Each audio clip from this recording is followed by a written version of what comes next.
Welcome, ladies and gentlemen, to the Soul Seekers podcast, where we believe that hunting has the power to transform lives through primal adventure as we share our mission of mentorship is conservation. To learn more about everything we do, check out our show on Carbon TV or go to soulseekersnation.com. Freedom on, everybody, and stay soulful. Do you want to become a better shooter, reduce flinch, protect your ears, and just overall enjoy shooting your gun that much more? Then there's no better way to do that than by adding a suppressor to the end of your barrel. Be sure to check out Huxwrx Safety Co, as they are a leader in the suppressor world with their OSS Flow-Through Technology, virtually eliminating blowback and toxic gas that can affect weapon system performance and shooter health. To find out more about Huxwrx, go to huxwrx.com. That's huxwrx.com, and go get yourself a suppressor for your upcoming hunts. This podcast is also proudly brought to you by OnX Hunt. When I first got into hunting, I kept hearing all about public land and different access and how to find different locations to hunt. I was like, well, how are people even identifying all this stuff? Well, sure enough, I came across the number one hunting GPS app, and that is OnX Hunt. If you guys want to get better at hunting and go deeper into your scouting, OnX Hunt is the number one GPS app for that. Join the millions of hunters who trust OnX Hunt to find more game, discover new access, and hunt smarter. It was a game changer for me, and I know it's going to be a game changer for you if you've never used it. If you have used it, you know the power that it holds. Guys, I really hope you enjoy this episode. If you want to know more about OnX, go to onxmaps.com/hunt. And check out their app. Be blessed, freedom on, and stay soulful. If you're in the market for optics, I want you to go check out blackdiamondoptics.com. Black Diamond Optics offers world-class sporting and tactical optics, including thermals, all at wholesale pricing, direct to consumer. They are going to be partnering up with us for 2023, and I want to start pointing you over towards their direction. Check out Black Diamond Optics. If you've got any questions about it, shoot us a message. Love to hear from you. Be blessed, everybody. All right, guys, if you're looking for a better way to stay hydrated this coming hunting season and on all your adventures in the future, go check out hardsidehydration.com. Their swig rig is awesome, an absolute game changer when it comes to staying hydrated. I get tired of playing around with any water bladders in my bag and having to remove things to get to them and the chance of them puncturing and all that. So what Hardside did, take Nalgene's, got multiple sizes, and you're attaching your hose straight to that. Keep it on the outside of your pack, a lot easier to use. They also have a lot of other cool things. Go check out hardsidehydration.com. Use the code SOULSEEKERS10. That's all one word. Save yourself 10% at checkout. Hope you guys enjoy this podcast. Be blessed. Ladies and gentlemen, welcome back to another episode of the Soul Seekers podcast. I'm your host, Johnny Mack. Tonight, I am joined by one of the most amazing people I have ever met and one of the most giving human beings that I've encountered within the hunting world. He was on an episode, let's see here, let me take a look. Episode 189 titled The Deer Wrangler. When I first met Jake Olsen and I learned about how he would catch deer and relocate them for the Mule Deer Foundation, I was fascinated by everything surrounding that. I was like, I got to know more. I want to hear all about it. So we recorded a podcast last year, talked all about his deer wrangling. This year, we're going to dive deeper into the idea of how conservation saved his life. Because Jake is a passionate volunteer and somebody who loves any sort of mission that gives back. And so we're going to talk all about that because you can never outgive good. You hear me say that all the time on this podcast. And so let's talk about what it means to give good and what comes about that. Without further ado, the man, the myth, the legend, Jake Olsen from Salt Lake City, Utah, baby. Woo! How we doing? Howdy, partner. I'm doing well, man. How are you doing? It's Tuesday night. Doing all right. Thanks for having me back. Oh, you did good enough to have you back for a second time. No, Jake, it's been an absolute pleasure getting to know you over the last couple of years of when we first met at the Hunt Expo, and you heard the mission of mentorship is conservation, and getting to chat with you and then spend more time over the years, and then it's like, dude, I love to showcase people's stories. And when we talked on the phone a couple weeks ago, and you're like, man, conservation saved my life. I was like, don't say anything more until we get this recorded. I want to I want to hear, because you don't hear people say stuff like that very often. It's true though. I mean, it did. I mean, saved. Yeah, it's saved. It definitely altered, changed, grew for the better. You know what I mean? Yep. It definitely impacted enough to say, yeah, it saved my life. I mean, just the people you meet, the stuff you get to do, the giving back. Like it really is. It's good for the soul, good for the heart. It's good food. Yeah. You know what I mean? See, it is. And so, all you listeners, Jake's a humble dude. He's over here being like, man, it's just something that I do. It's just, it's nothing. Like, come on, brother. it's hard to, it's never easy talking about what you do. I like to talk about what other people do. It's hard for me. You know what I mean? It's not natural. So it's tough, but I love it. I can talk all day about how helping or getting other people involved with conservation and seeing it through their eyes has changed my life. Cause I'm inspired by others a lot. You know what I mean? Like I love seeing people passionate and getting excited about it, getting their hands on a deer for the first time alive. You know what I mean? It's just, it's cool. I've seen some big dudes, you know what I mean, that have humbled themselves over it. It's just cool, but just that aspect. But conservation's so huge and so well rounded. I mean, I could go a million different directions with it. So it's it's just mind boggling how much has gone on. Okay, so I've been part of it 22 years. Sorry, go ahead. 22 years. Dude, no, I don't want to cut you off. I apologize. Okay, so I want to get to the story and the root of it all. Let's just talk about this whole getting your hands on a live deer for a second. So Jake, you've been the deer relocator, the deer catcher, the deer wrangler for urban deer that need to get relocated out to the more remote locations. And you said you've had grown men be humbled when you put your hands on a live deer, because you don't realize like how strong these animals are. So my question to you is, when you see old-timey photos of like old trappers and cowboys or these Western mountain men riding elk, or I even saw one today on social media, a dude was riding a moose. I don't know if these pictures are fake. Like, could you imagine wrangling an elk or a moose and actually riding it?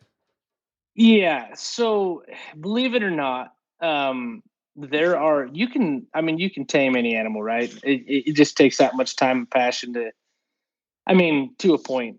I don't know if you'll ever take them out of the wild ever, but so you have deer when you're catching them that are gentle, like they've been fed, they've been pet, they've been taken care of. I mean, I have videos of people that have deer in their yard that are their pets that I had to remove or whatever, but they are gentle. So yeah, they very well could be riding an elk. I mean, I would love. I mean, I don't know that I want to own an elk. I could pretty easy, being in Utah, but I would love to be able to get the permits or somehow one day own a couple deer,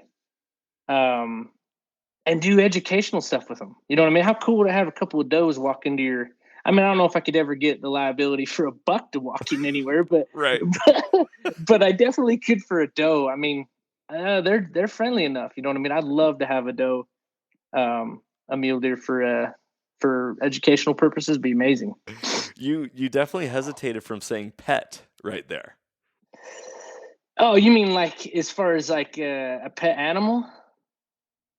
Or what? I mean, yeah, when you're saying I could have a doe for management, like education purposes. Yeah, it'd be. I mean, it's not much off of a fallow deer or anything like that. They really are. They're all in the same family. But I mean, some of these does I moved. I mean, you could pick them up and just put them in the trailer. I mean, there's people been feeding them, and that unfortunately kills a lot of them because they become a nuisance and a liability to the cities and the counties. But you could easily own one. I mean, like, they're not hard animals to get along with. Yeah. You know what I mean? So they're pretty cool, but they're what I mean though. So grown men getting gentled, right? Not just getting their teeth kicked in, because I've had every kind of cool guy come out and help me.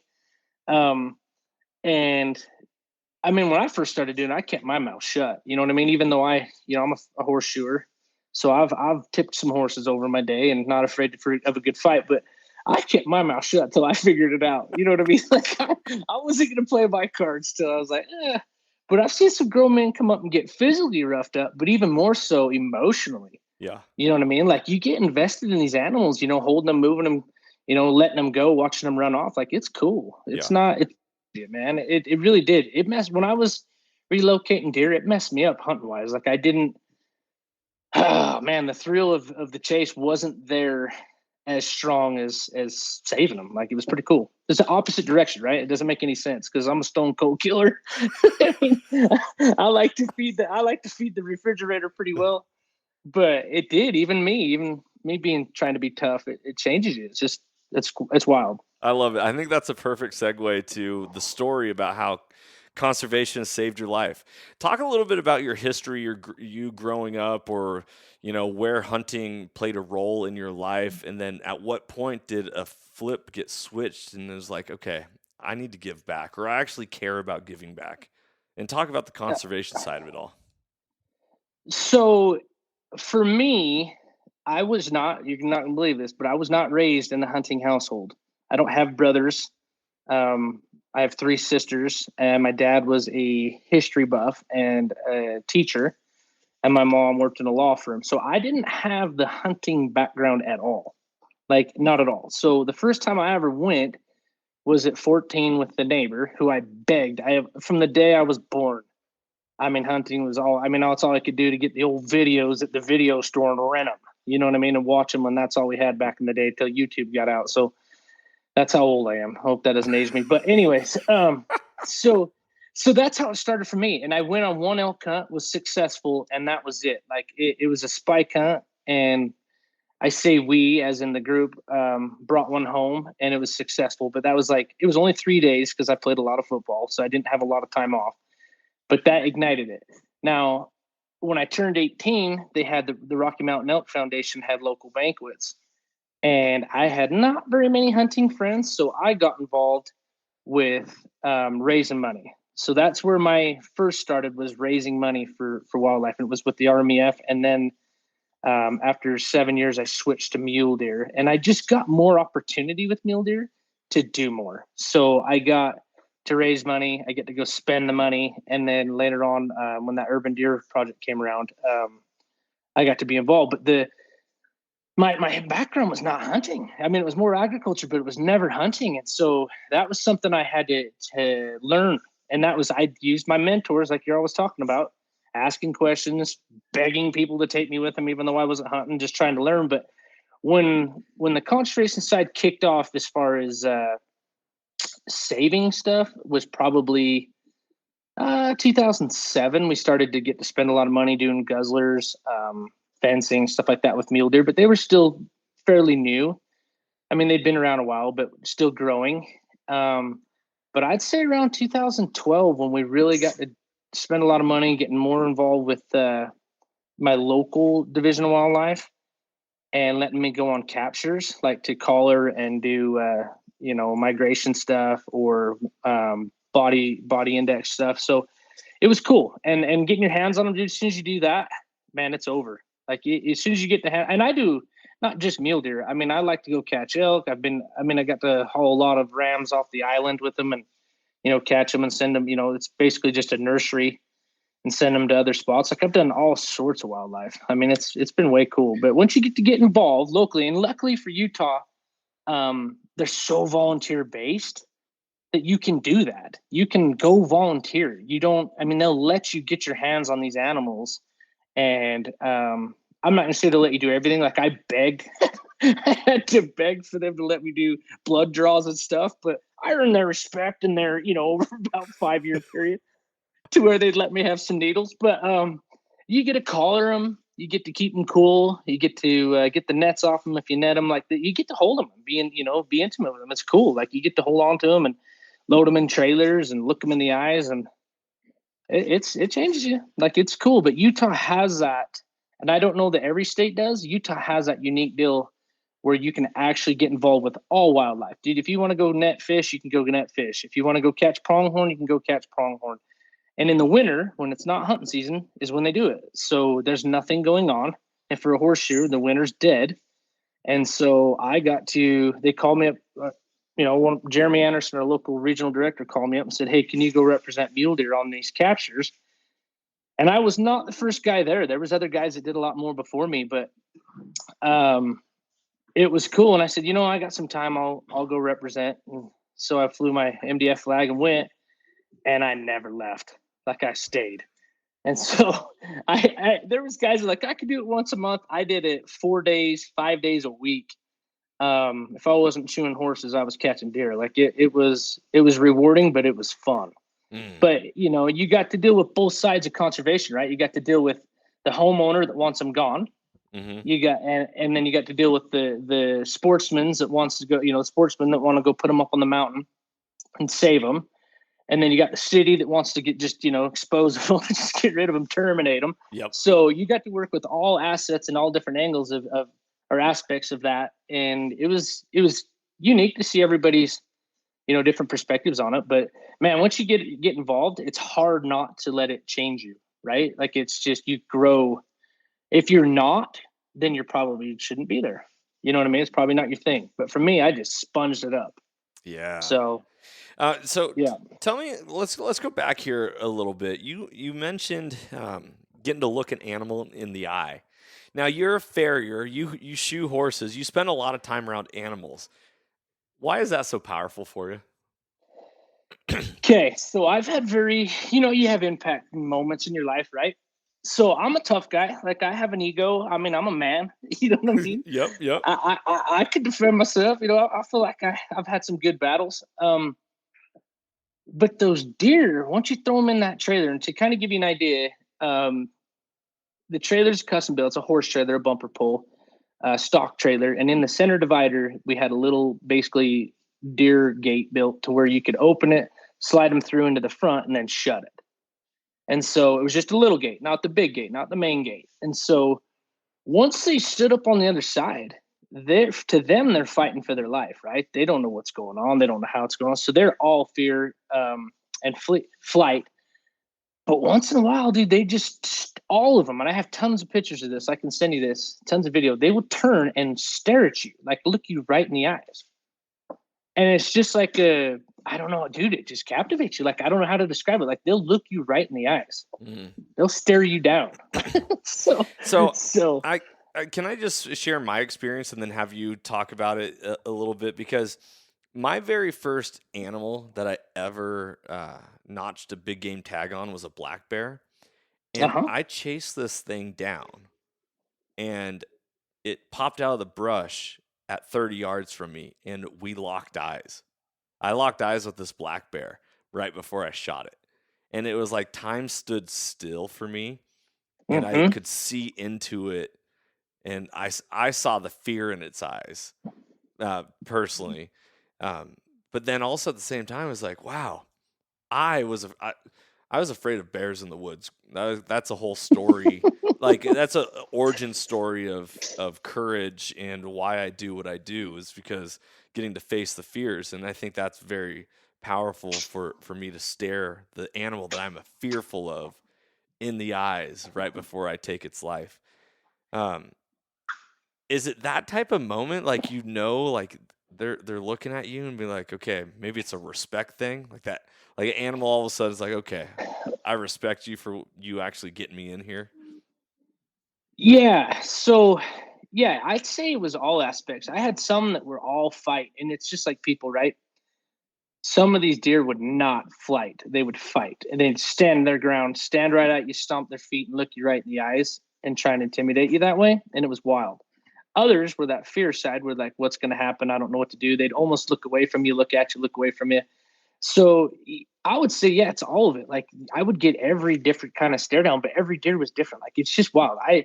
I've talked about this on a couple other things that I've done, but there was just one particular time in this big buck, and I mean, he's big. He's probably, I don't know, in the 220s area. And we cut his antlers off. We took his swords away.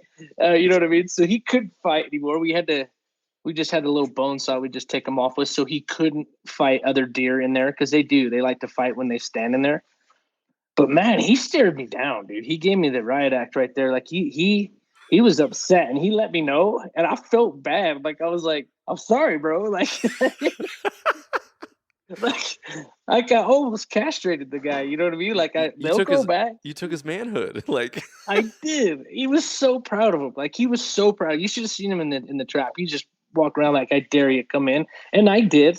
I went in there. I probably shouldn't tell too many of these stories, but I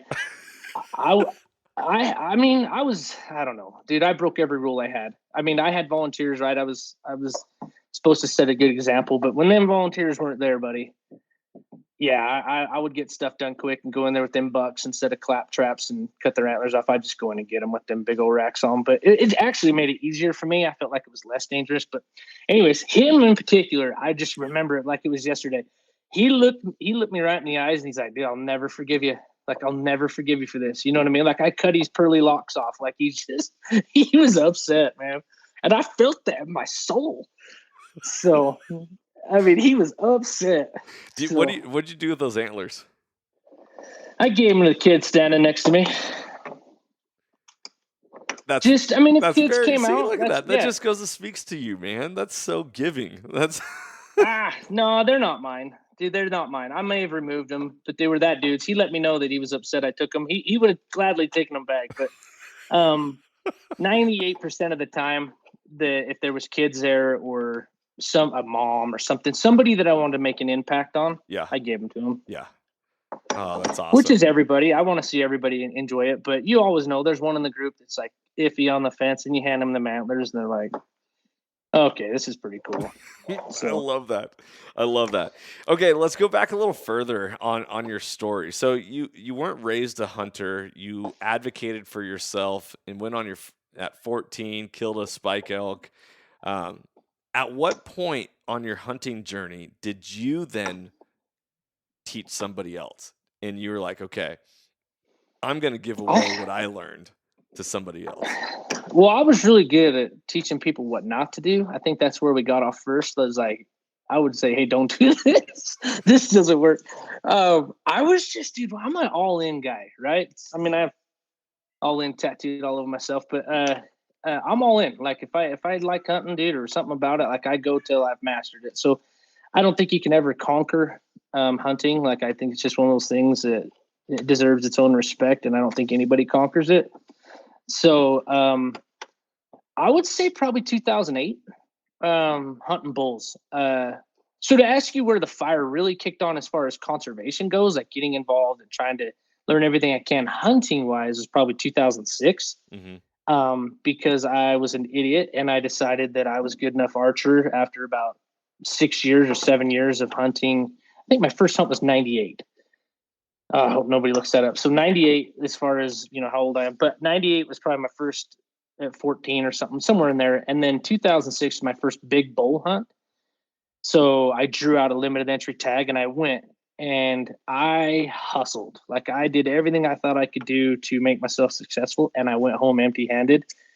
And that was unacceptable. And so I lit the fire from that day on in 2006 till now. Well, I've lightened up a little bit, but I went on a rampage of learning and grinding it out to become successful. And one may say I'm successful, one may not. I don't know. I think everybody that we go hunting with, is happy. They have fun. So I guess if you gauge it on that, I don't have 100% success rate on, helping folks, but pretty close. I feel like if you have 100% success rate on helping people, like there's got to be, that's a part of the lesson. Mm-hmm. I prefer to mentor people where they're not actually the shooters. Well, yeah. So I've taken a lot of people over the years, right? Private ground, whatever. And my favorite are the women and kids. Like I would rather take 25 kids or one kid over 25, wealthy guys. Like it's real. It's not, you know what I mean? It's exciting. It's not just bought and paid for, basically. You know what I mean? Like it's way, way more fun to mentor women and kids. And I've done a good job of getting my wife comes from a family that didn't even own a firearm, not even a hammer. Right. And so, and she loves it. Like, she's a crazy archer now, and she's involved, and she goes, and she's just, I mean, I can't keep her in camp. She's more excited about it than I am. So, and that's inspiring to me. Yeah. So I'm just at the changing of the guard from being a stone cold killer and doing the bachelor thing to where my wife and kids are at that age where they can all go and have fun. So I got to take the back seat. That's something that I've been really navigating as my children are getting older. I applied. So this fall in November, I killed my very first Texas whitetail deer, and deer season opened last weekend of September, and it was archery, and then rifle opened in November, and I was hunting, working on killing a buck, and I was like, oh, I really want to kill a buck right away so that I can spend the rest of my hunting season taking out my children, and then taking out. There's a new hunter that lives in my neighborhood. Actually, new hunter. Like, I took him on his very first hunt, and it was a hog hunt. And then I'm like, I got to get you out for deer because this will also, blow your mind. But what happened is I didn't fill my tag, and it kept dragging on and dragging on. And I felt like it's overwhelming pressure to get my hunt over with so that I could take care of others, especially my children, because at some point, I want my children to just hunt.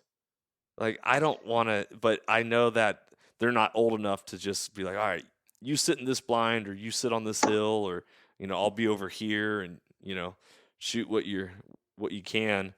How is that you're talking about that? It's like you used to be stone cold killer, now you're enjoying your kids hunting more.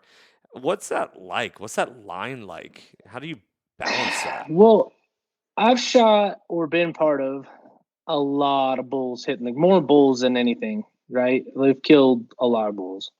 All right, everybody. Thank you so much for listening to this episode. As a thank you, I got more discount codes for all of you. If you are in the market for anything in regards to calls, whether it's elk calls, turkey calls, deer or predator calls, you can save 15% on all Rocky Mountain hunting calls by using the code SOULSEEKERS. That's all one word.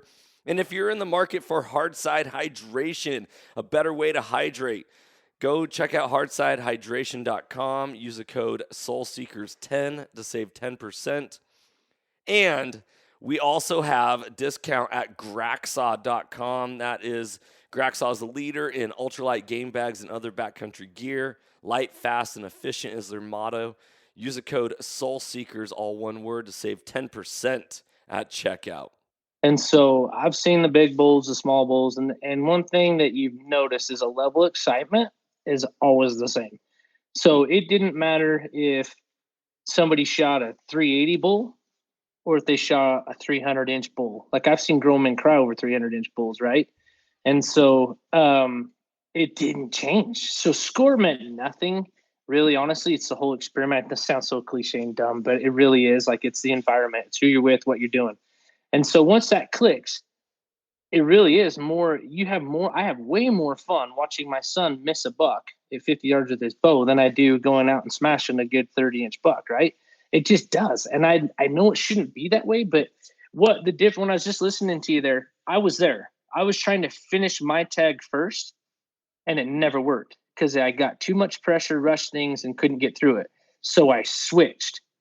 Now all the pressure's off of me, and I make sure that they have their opportunity first. And then when everybody's done and they're all tired and cold, then I step up and go in the jungle there. So I switched it.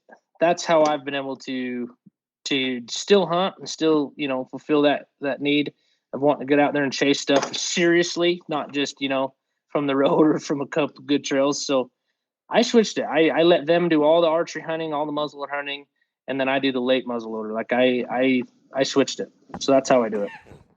That's interesting. I like that. How many years you been doing that now? So you're not going to believe this, but I have not hunted for myself, even though I've had a tag every single year. I've never not had a deer tag or an elk tag ever in my entire life. I don't hunt units people like to hunt, so I've never had a problem with it. I've never had gone without, but I haven't hunted for myself in 6 years.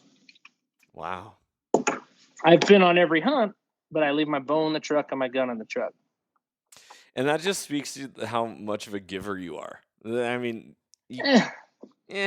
I'm not. I don't know. I mean, am I giving? I just love what I just. Where I'm at. I'm old now, right? Like I just enjoy seeing my wife and kids have that fire that I had, 15, 20 years. Like I do.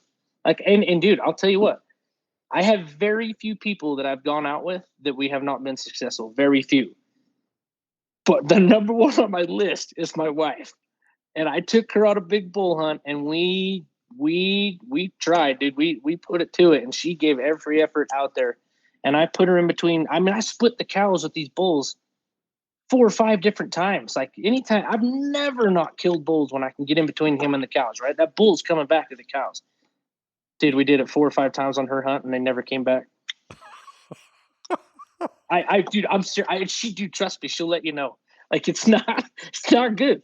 Like if you're gonna fail on some other, buddy you have. Don't fail on your wife. And I failed like miserably. Yeah. So it was a grind, but I can't blame Mother Nature. I can't blame anything other than it just didn't work out. So the hunt continues for her for a good big bull, but she's about ready to be back in on that game. So we'll see. I love it. But and so how does she view conservation? How does she, obviously Mule Deer Foundation is the big one that you guys are working with. But is it like, hey, this is my thing and she supports you? Or is she like, no, I see it. I want to be a part of it as well. No, everybody's lives around me suck.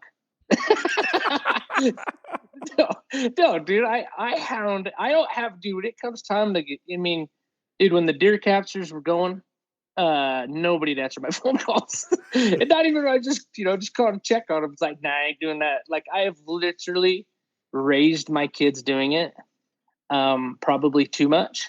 And my wife is the most supportive, amazing person you could ever ask for. Like she never says no. She probably went a lot more in the beginning, but she still goes. Like I don't think I've done a guzzler in the last 4 or 5 years that she hasn't been on. Like she goes on. I mean, if I do like multiple 4, 5, 6, 10 of them, she doesn't hit them all, but every year she's gone, and she helps me at banquets, raising money. So I mean, they're supportive. My kids go, like they've been raised in it, and so they're all supportive. But I think I've wore them out. I think I've wore every friend I got out. Well, that's why you get to make new ones like me. Yeah, and so that's like. I mean, I don't know. I've been criticized. I mean, there's people that question it, dude. And I'm a volunteer, dude. I don't make $1. It costs me tens of thousands of dollars over the years, and just in fuel and time and whatever. It just materials. Like it just does. But you got to be willing to accept that, right? And so I want my kids to have deer and elk and other critters running the mountains. So somebody's got to do the work. You know what I mean? We can't just blame all the government and the local wildlife agency. You got to go out and do it. Mm-hmm. So, and there's a lot of guys like me. Dude, I ain't alone. Let me just tell you that there's guys that make me look like crap. So, is it hard to get volunteers nowadays? Or it's awful. It really is. No, it is. We've talked about this. I told you I could go in a whole world of this. I don't know how to inspire these youth. I don't. If it's hard, I feel like they're just not into it. Like they don't see the value in it. They don't see it. And so there's some that grab a hold of it. My middle loves it, where my oldest is just like lukewarm to it. So, I mean, same household, same everything, and one loves it, one hates it. So it's just the way of the world. But other kids, dude, it's hard getting these kids, because it's not hunting, right?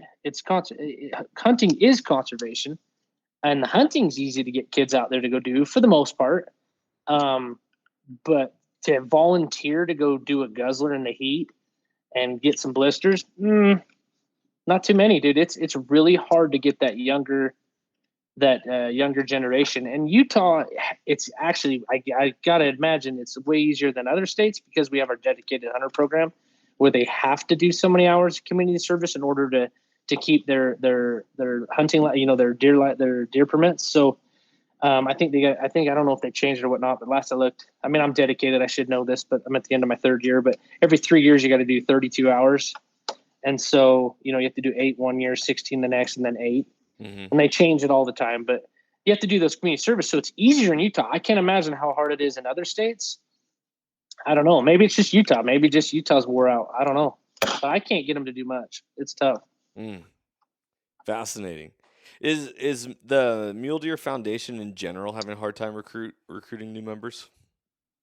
I certainly do. I feel like, I mean, so there's so many different aspects. I mean, there's the guys that just show up for projects. There's the guys that just show up to raise money at banquets. There's guys that just show up for expo. But I think overall, anybody that tries to put on a banquet to get committee members to come help out, and it's so fun. Like for me, it is. I'm social. You know what I mean? You'd have to be a stupid horseshoer, but I'm social, so I enjoy seeing everybody, and so that part of it's rewarding to me also. And meeting new people. The network is insane. I mean, we can dive into that another time, but the network's wild. But the volunteers, yeah, it's hard to get them to come help do a banquet, and even harder to help them go do a project. But when it came to capturing, that's why I used it so much when I was capturing, because nobody, I mean, you name anywhere in the world, you go get to put your hands on deer in the front yard. You know what I mean?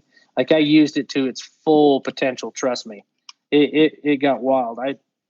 I did a lot of recruiting then. I don't know how much of it stuck. I mean, I see a few people that started out there and still have the fire burning, but it's tough, dude. I feel like it's really hard right now to get volunteers on any one of those directions. Do you think social media hunting in the YouTube, Instagram side of hunting does conservation a disservice, or is it do it justice and promote it? Okay, so I'm terrible at social media, right? Just because I don't see any value in it. Like it just doesn't mean anything to me. You know what I mean? Like there's so much done with videos and editing that it's just not pure to me. Like I don't know. So for me, it's hard. I'm one of those ones that's just a naysayer when it comes to social media. Like there's great things about it, amazing things about it. But when it comes to absolute hunting, yeah, I feel like it puts a false perception into people's hunt. I think guys that aren't as capable, or women even, that aren't as capable as those influencers or have the means, are looking down on themselves. Like they've already defeated themselves before they even get out of the truck. You know what I mean? So yeah, I don't like it. I think it ruins a lot of good hunting spots. You know what I mean? I think it I could go on and on, but I'm just not one of those. I'm not an Instagrammer, dude. I have an Instagram. I enjoy putting things that I enjoy on it, but none of it's showboat and none of it's look at me. In fact, I haven't even uploaded a deer or elk that we've killed, and man, it's had to have been 4 or 5 years now. I just haven't. Like I'm like, they're just cooler moments to me, and I don't have to have any, I don't have to have anybody tell me congratulations. Like I got out of it what I needed. So it's different for me. I don't know. I'm weird, but I'm old school. I'm old fashioned. You know what I mean? So I don't know. But yeah, I don't like guys that portray it to be something more than it is. You know what I mean? I don't like them to put it on a pedestal that it's this unobtainable thing. Like you can go out with a mediocre gun and Kmart boots or whatever and have a phenomenal time. Just as much joy in your heart with on a budget as you can the dude that has every gadget hunter you can think of. So for me, it means, like I said, I've seen the good in it. It didn't matter the guy that had the $10,000 rifle or the guy that had his grandpa's 30-06. The joy in their hearts and souls was the exact same if you measured them. Like you could see it in their eyes, you can read it. And so it didn't matter. Like you can go out there and have that without the Instagram. You can. And I feel bad because it's such a flooded market. There's a lot of talented people out there and a lot of great people, and it's just so flooded that they're just in the mix. Like, you know what I mean? I don't know, they have a lot better message than the flat brim dudes from Utah. So that's just what it is. Are you talking about me right now? No. Dude, if you only knew the stigmas. Oh man. I live here, dude, and I just want to throw up sometimes. So I'm not one of those guys. I get more joy. I get way more joy out of everything else other than that. I don't need anybody to video it for me. I'm good. You know what I mean? It's cool if you catch on video, and I have some way amazing videos, but I don't know. I just want guys to go out. I don't want somebody else to feel like I feel bad when I kill a deer, right? I just got back from shooting that decent mule or that decent whitetail, and I felt bad because I shot a decent one. I'm like, man, somebody else could have shot that. Like, I just feel bad. I want everybody to have a good time. and they don't need to be, defeated before they even get out of the truck. So that's where my gripe with it comes. Yeah, that's interesting. What the whole blowing up spots because it's on Oh, video. Talk about that. well, just you can't, dude. There's nowhere in the state that you can't go that you can't pick out a ridge or something, right? Utah's just different. So you have a good spot, and they want to come down, and all these YouTubers want to put your spot, and they have some of my spot. My spot's not popular, okay? It's rugged, it's nasty, it's a disaster from the word go, but I love it. It's my spot. And I see these YouTubers roll up in there because somebody gave them some idea, and I'm like, yeah, there's big 30-inch deer here, and yes, you can kill big bulls, but you don't need to be in my spot videoing it. And then next year, like half my family can't draw out, and it's all over YouTube naming canyons and stuff, and I'm like, Oh, I want to kill they were somebody. naming canyons? Yeah, and I mean it's everybody. I mean we all own the mountain, right? You own the mountain just as much as I own the mountain. So we all own the mountain. It's public ground. What can I say? But it just gets annoying. Like I'm like, dude, let's keep some of this, pristine. We don't need to be giving it away. So I don't know. That's just me. That's part of that selfishness. See, I'm not so giving. No, it's interesting, yin and yang, the whole idea of like showing something to make it exciting and catchy to have other people be like, "Oh, I want to try that. I want to give that a shot." To the point where it's like, "Yeah, but don't ruin it for the rest of us." Yeah, exactly. You won't want to hunt where I hunt anyways. Nobody does. Anybody that's stupid. So I mean, I'm not too worried about it. It just adds pressure. That again, people wasted their time and money coming there. It's taken me 20 years to figure out the patterns on where I hunt and stuff. You know what I mean? And I'm still not any good at it. So I mean, there's a lot of luck involved. But it's just if you could figure out how to make like the dad bod, right? Everybody brought the dad bod out, and I was like, yeah, now I'm somebody. They got the dad bod. If you could do that with hunting, like make me being just a good dude that likes to hunt, cool. There, now we have something. If you can put that in a bottle, you know what I mean? Good, being a good human being on the mountain, that would be amazing. Being respectful of your neighbors on the mountain, that would be amazing. If you put that in a bottle and stop fighting, like, dude, it seems like if you don't have this gun or that gun, or you're not a muzzleloader or, archer guy or whatever, there's so much bickering going on that it's just in my area. Let me just rephrase that. In my area, that it taints it for me. And so we need to all be together on that one. But I hunt all three, so jokes on anybody that wants to clown on me. But but it's just one of those things where, man, it could be better. It could be better. Are you familiar who Matt Ranella is? Matt Rennell. He's Steve Ranella's brother. It sounds so familiar, but dude, I'm terrible with it. Okay. It So sounds amazing. Give me some background. I'll I'm tell you. thinking about getting him on the podcast because his whole spiel is that hunting shouldn't be marketed, and like his hashtag is stop hammering. Like Yeah. Cam Haines is keep hammering. His is stop hammering and hunt quietly, meaning do your business and call it good, and don't blow it up on socials, and don't make hunting into some marketing fest rather than just the purity of what it is. Well, see, and I don't disagree, but I also disagree. So we need those flat brim, you know, dudes out there videoing because we need to keep kids inspired, right? We need to keep these guys engaged in the hunting world and think something's cool. I just wish they were not everybody, but just character wise, there could be some definitely upgraded stuff, and it's authentic.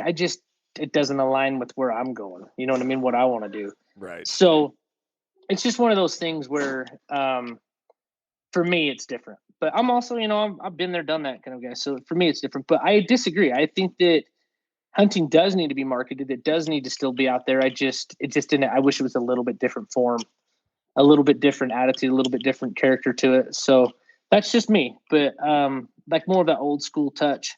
You know what I mean? Take the neighbor kid with you attitude. Yeah. Well, and I think that really speaks for humanity just nowadays, right? Is Right. We need to get back to a community mindset, right? Where Right. where the neighbor parent felt comfortable with you taking their kid hunting, right? I don't know what type of community you live in, but where I came from, I feel like you'd have to really know those people in order to be like, yeah, sure, you can take my kid out hunting with a weapon and all that. I don't know. Maybe I'm just Well, you know. no, I totally get where you're coming from, and even though in Utah, I mean, I'm in Utah, uh, it's alive and well, and everybody owns guns here, but there's still a few, and in fact, even one of my neighbors right now, I mean, yeah, one could say that they're not really in the hunting firearm scene, and so it could freak them out a little bit. But that's that's where I come in. We'll lighten the load and get that ice broken. I mean, okay, so even just my brothers, right? My brother-in-laws. I have all brother-in-laws. I have no brothers, and my wife is the only girl in her family. She has all brothers, so we're the opposite. So I have all brother-in-laws, but they don't. I mean, they grew up without any guns in the house, no nothing. But they over time were able to soften those hearts and kind of talk about it and get it. And this year, I bought everybody in my entire in-laws family pistols Hell yeah. for Christmas. See, I bought you are every a single good one of them a man. 9mm, all of them. So that's what they're getting. So yeah. So I mean, I'm trying to break that ice. You know, it's every aspect of the conservation world, and firearms falls into that. Firearms play a huge part into conservation. So it's every aspect of that. But that's what we did this year. My wife and I, we decided to get everybody pistols, so everybody's got something. Dude, So and that's the icebreaker. brother. I wish I was lying, but I'm not. It's a true story. So this Oh, airs before then, and maybe I don't know. Maybe they I don't know. Pretty funny. So it happens. So dude, I bought them all pistols. good for you. See, I love that. You're welcome. Welcome to the tribe of Second Amendment supporters. I don't know. Next year we'll work on deer tags. Yeah. Oh man. So What? That is awesome. Here's what I love is that you have a view on it all. Like you can speak to it. And I think that's one of the biggest letdowns in the hunting culture is that hunters don't speak up very often. They're very quiet, reserved, um, and then like how do you defend something that you love so much if you're not ever going to speak about it? so this really hit me, right? I have so much to say, but I feel like it gets I'm the same way in a lot of ways. Like I have a lot to say, and I have no problem saying it. And there's some stuff going on with our wildlife board this year that I really want to get up and say stuff. But once I heard about the first 10, I would just be, speaking the same amount about the same thing. So my viewpoint got across really well, so I didn't have to. But I think they stay silent too much. We got to come out of our comfort zones and start speaking up. Like that's a real thing. And I kind of challenged myself this year to kind of do that. My thing is trying to keep it classy. Oh yeah, without being and not personal sound like attacks. yeah. It's so you never look good making somebody else look bad, right? So or trying to make somebody else look bad. So for me, I'm trying to work on that myself this year of speaking up and being good about it, but I'm not always great at it. But those are my viewpoints. Everybody, there's so many different opinions and different views on it that you definitely got to get yours across, but you also need to listen to others and kind of find medium ground there. And that's the only way we're going to get through it. But yeah, it's a real issue. I think that's a big one. The silent majority, that's tough. You know what I mean? It really is. It's tough. So I'm working on that myself. Good for you. It was very easy for me to, when I left the state of Washington, to be like, all right, deuces, I'm out. I'm not looking back. That's not my issue anymore. And then I'm like, well, I'm a hunter and I care about hunting lasting, and black bear is my jam. And you're constantly attacking black bear hunting and predator hunting and all this stuff. And it's like, just because I live 2,000 miles away doesn't mean I can't and don't need to continue to stay in the fight. Don't, Yes. like you have to be active regardless of whether it's your state or not. Oh, 100%. Yeah, I don't know how to inspire people to do that or why they would or what would even get them to be inspired to stand up and do it, but there's got to be something. I mean, I was just like the volunteers. Like I'm in between right now. I'm kind of trying to figure out where I need to go. I mean, I have raised the money, I have done the projects. I'm kind of in a little bit different water right now of a direction to go. So I'm kind of just hanging tight myself even, and I need to be better about that. You know what I mean? Like I need to get more involved, but I'm kind of been there, done that. And so I'm looking for that next thing to really spark my attention and go. So I'm in the same boat in a lot of areas, just a little bit further ahead. You know what I mean? Yeah. What do you think So about wolves? I think I tried to hunt them for 3 days, and it was like the hardest mental, restraints I've ever put on myself hunting. Dude, I've been on some bruisers of hunts, stuff that I mean, gnarly hunts. And dude, I was hunting wolves 3 weeks ago in Saskatchewan, and oh my goodness, dude, it was rough on my thoughts overwhelming, trying to be quiet and sneaky, and it was rough, but amazing. I think there's a place for them. Like I don't necessarily want them annihilated because I want to be able to be an apex predator myself and go challenge myself and hunt them. Uh-huh. But I don't think they need to be, all in moderation. You know what I mean? I would love the Right. opportunity to take one, but in moderation. Like they need to be controlled. And whenever they've had the impact that they have, whether people want to believe it or not, it is just substantial. And I told you my background's agriculture and it's heavy. So I get both sides of that, and it's rough. So I am not excited about Colorado reintroducing wolves. I think that they're going to find out. I mean, that was a rough one. Yeah. So Yeah, that's and just my opinion. animals don't respect border lines. Look at ducks, right? Right. So So it's tough, yeah. And they're going to migrate. They're going everywhere. So what one state does impacts all of us. What Montana did impacted Idaho. Well, Idaho does impacts us. Like we're all neighbors here. If the neighbor next door starts a hog farm, it's going to impact me. So it's the same thing with these wolves. So I wish there's a little more consideration about the states around you, not just that one. But that's not to pick on them. But that's just the next place the wolves we're going with it. But I like them. I honestly don't have an issue with them, but it's more from a hunting standpoint. Conservation wise, they are the opposite of anything I've ever tried to do. They eat everything. So yeah, yeah, and they kill. They just kill. yeah, they're killers. So yeah, it's tough, but I don't know. We'll see what happens, and that's all we can do. But I love the direction we've been going. With Idaho and Montana, they've really been putting some conservation efforts forward and regulating them. So I don't have an issue with that. And I think there'll be a balance, and it'll find its place, and we'll have stability. You know what I mean? I think our herds will bounce back to where they need to be, and the wolves will be in check enough. And that's the direction we need to be, is where they're just a good balance. I heard something recently that really resonated with me when it came to conservation and this idea of conservation, because I've often viewed this myself and questioned, well, if we just left the animals alone, would they just not naturally equilibrium themselves? And the thing that got me thinking on this was someone posted I don't know, it was a video or maybe it was just text, and they said animals would equilibrium if the world was still organic.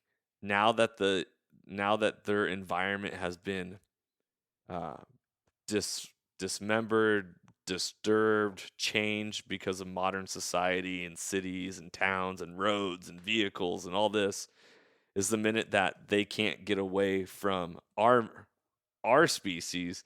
Therefore, we have to manage them, that they wouldn't actually be able to reach any sort of natural harmony. Yeah. So it's just logic. So like if you stick them all in one room, they're going to eat each other, right? Or eat the wolves are going to eat everything. So it's hard to balance it. Now you open up them outside, they can get away. So we have nowhere for these elk and deer to move or keep moving to feed and stay, far enough away that they can rotate and be not on top of each other. So we have all these deer and elk on top of each other. It's just a recipe for disaster. There's nowhere for them to migrate far enough or move enough to where they can expand their feeding enough to grow more numbers, right? So even though we've come in and encroached on habitat, if we didn't, then they could hold so many more deer and elk on the landscape. But because we can only have so many, and because we have so many, they're all together, and that's where the wolves are, right? So it'd be like the caribou, basically, is what they're trying to do in the tundra. The wolves and the caribou balance. And the reason is because of numbers. They're able to raise so many caribou because they have so much feed and habitat. You know what I mean? That it doesn't impact the numbers enough. Hmm. You know what I mean? They can have a lot of loss. Where here we don't have that. There's almost so much food, and there's only, there's so many animals that can be raised on every unit or whatever, in that habitat that we can feed. So there's not a lot of growing rate. There's a cap, and up north there isn't. They can just keep raising and raising, and it balances. But here they can't get away from it. We've encroached too much. The valleys where elk are not necessarily a mountain animal. They're a prairie animal. You know what I mean? But we've pushed them there, and they've evolved. So if they could get down in the valleys where they could get out of the deep snow and run away, then they'd be fine. But these wolves are up there cornering them in 2 feet deep of snow on the benches. So, man, I love the way you speak about that, because it makes sense. You're clear, and clarity is important. I seriously, like, I'm still a newer hunter per se. Like, I'm looking at this and like, oh, okay, I understand that. It's logical. Right. Yeah, it's really interesting to think about the amount of space that those wildlife have up north in Canada and Alaska and all that, versus down here and encroaching them. I like that you brought up the fact that elk were originally plains animals. We don't view them as plains animals. Anymore. So, Jake, it's fascinating, brother. What is your next step as far as hunting? I know you said you're trying to figure out where you fit within the Mule Deer Foundation, since you volunteered, you fundraised, you've done all that. You got to keep your fire going. I'm a believer in inspired people inspire people. So you're always like, I don't know how to inspire these kids. I don't know how to do this. So it's like, well, let's make sure you're still inspired yourself, because that naturally catches fire around you. Well, I don't know, dude. I've struggled. I've talked to a few people about this recently. I really don't know. I'm struggling with it, to be honest. I've always been that let the world push me where we're going kind of an attitude. You know what I mean? Let the universe kind of push me in the direction we're going. You know what I mean? So I've kind of let my environment push me the direction I need to go, and it's always been pretty spot on. And so I don't know. Like, I'm struggling with it, to be honest. As far as hunting goes, I'm just gonna keep doing the family thing for now. You know what I mean? I tend to help out a lot of folks, or try to. Maybe I'm just in their way. I don't know. But I'm gonna try keeping people engaged. But lately I've seen that I've been taking guys that are already in the hunting scene a lot, and I haven't had a lot of guys that are new to it lately. COVID kind of disrupted that, and I don't know why that is. It's kind of weird. I was thinking about it the other day, but hunting world, I'm just going to keep doing me. I'm going to do the family thing, the friends thing. I don't know when I'll actually hunt for me, even though I have all these tags, but I just enjoy taking people. Like, that's where I'm at in my life. Like, that's the stage of the sportsman I'm at. Like, I'd rather take hunters. That's just me right now. I'd rather take others and see the joy that I've had. And I've killed a lot of bulls, and I've killed some good deer. I've done it. So I'm going to let some other people, I'd love to see my family, my boys, my wife, my neighbors, you. I'd love to take some people out that haven't got to experience them bulls in the rut and those, the bucks in the rut. So I don't know. I think that's the direction. But as far as, I don't know what I'm going to do. I got to do something, because I'll go crazy if I don't. But I'm kind of in a gray area right now. It's a little weird for me, to be honest. Well, as you are dealing with that and thinking about that, let's wrap up this episode with one of your coolest, craziest stories of being a deer wrangler. Oh my! You got to put me on the spot. I've had some wild ones, dude. There's some stuff that makes me laugh. I don't know. There's been some good ones.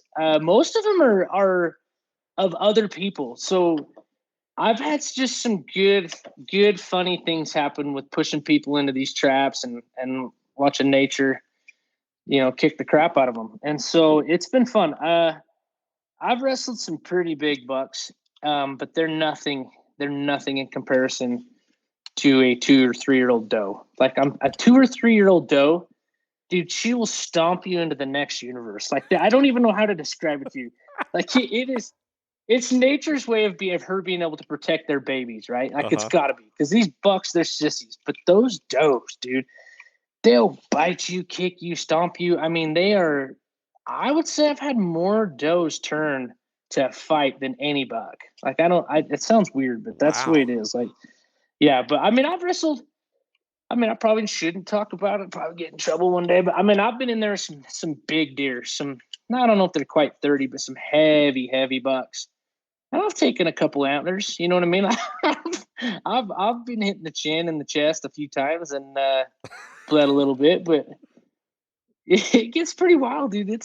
It's survival in there. Like once that door closes, I mean, it's all fun and games, but it was survival. But most of my experiences come from people that have never put their hands on them, that are my most crazy stories. Like just people that you would like okay, so I got this is wrap this up, but I was at the local feed store and I got jumped by 3 ladies, and they were calling me a murderer and stealing all these babies and sending them to their instant death.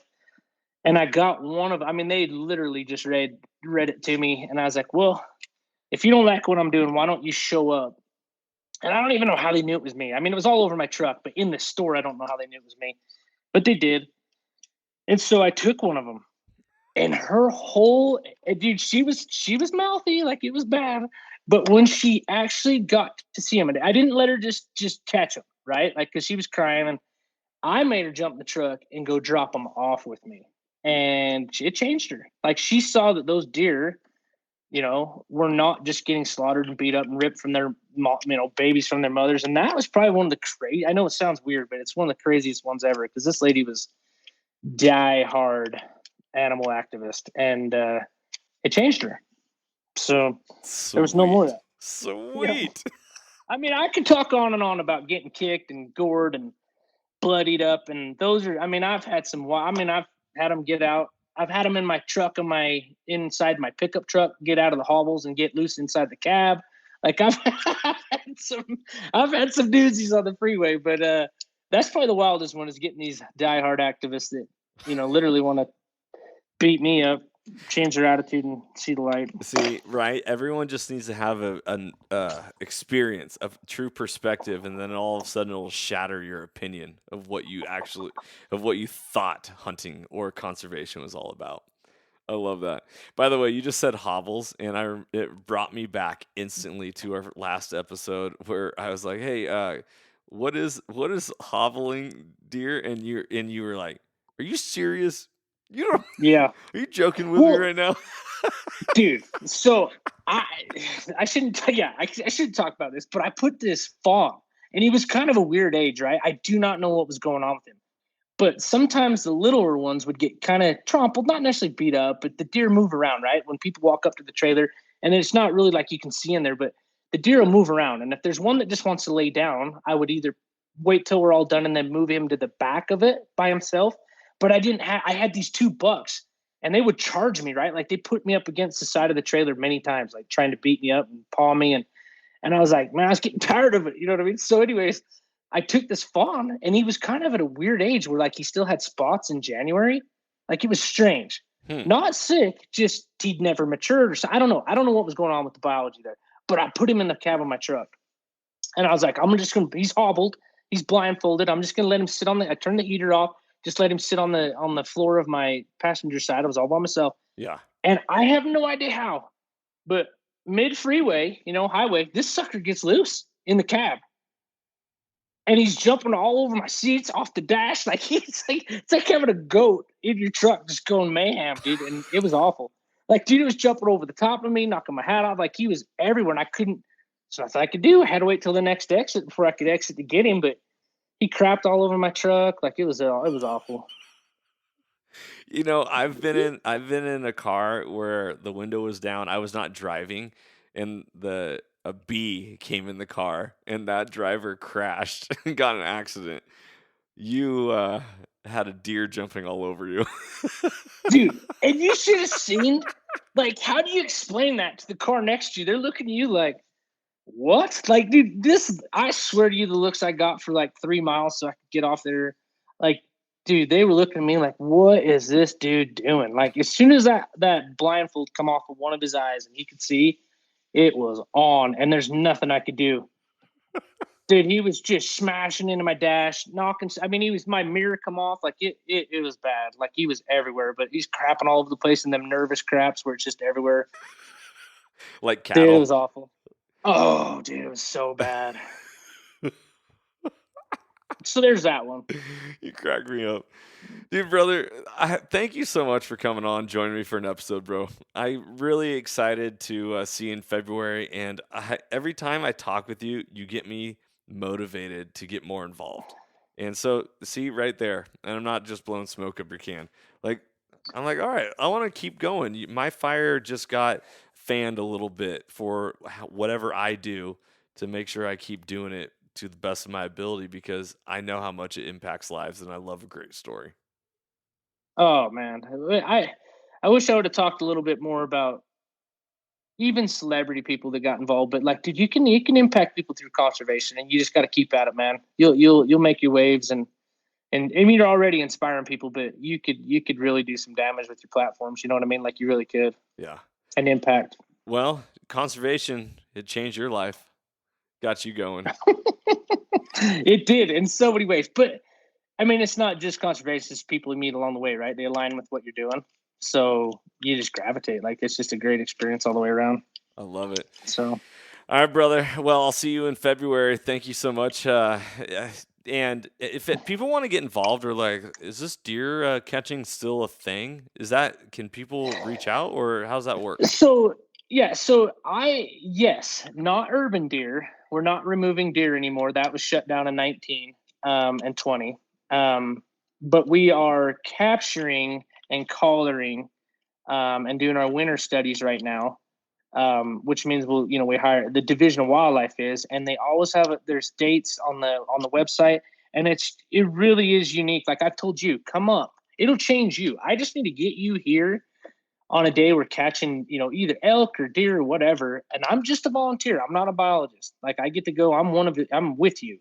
You know what I mean? I'm a nobody. So, but I've just been able to make those connections with the division, and there's dates online where you can go volunteer to help at these captures. And so that's just something unique that Utah does. Maybe other states do, but a lot of the other states that were calling me when I was doing this and still continue to call me and ask my opinion about things, strangely enough, they didn't seem to have that in place. So Utah's a special place, but people you come from Texas. I don't care. You can come up, look online, fly out here and go get your hands on some speed goats, or you can go, remove bighorn sheep off Antelope Island or put them back on, or whatever we got going. Buffalo, you can do buffalo, elk, even mountain lions and bears. You just have to get involved, and then figure it out. And then once you're in the mix and you kind of get the feel for it, you can start, reaching out and saying, when are you guys doing this? When are you doing that? And you can really get involved. But man, to watch the kids come out and see these deer and actually be right up next to them, like, it really is cool. Like, if people want to do it, or you even think about doing it, get online, look it up with Utah, and come out here and volunteer. And you won't be shunned away. Sometimes we're volunteer heavy, and not everybody gets to do a lot. But sometimes we have no volunteers, and there's tons of stuff to do. So the Division of Wildlife's amazing that way, and I appreciate that. I appreciate them being that way. So in Utah, it changed my life letting me do that stuff. You know what I mean? Beautiful, beautiful. I love it. Well, brother, thank you so much. Thank you to all of you who tuned into this episode. Thanks for supporting Soul Seekers Nation. For Jake Olsen and myself, remember that hunting has the power to transform lives through primal adventure, and you can never outgive good, as mentorship is conservation. For Soul Seekers Podcast, freedom on, everybody, and stay soulful. If you enjoyed today's podcast and want to support the show, you can always like, share, subscribe, and leave a rating, as it helps us share our mission of mentorship is conservation. Thank you so much for tuning in and being a part of Soul Seekers Nation as we transform lives through primal adventure. If you want to get more connected with the podcast, check out the Soul Seekers Nation Facebook group, as I look forward to connecting with you on the next episode. So stay tuned and stay soulful.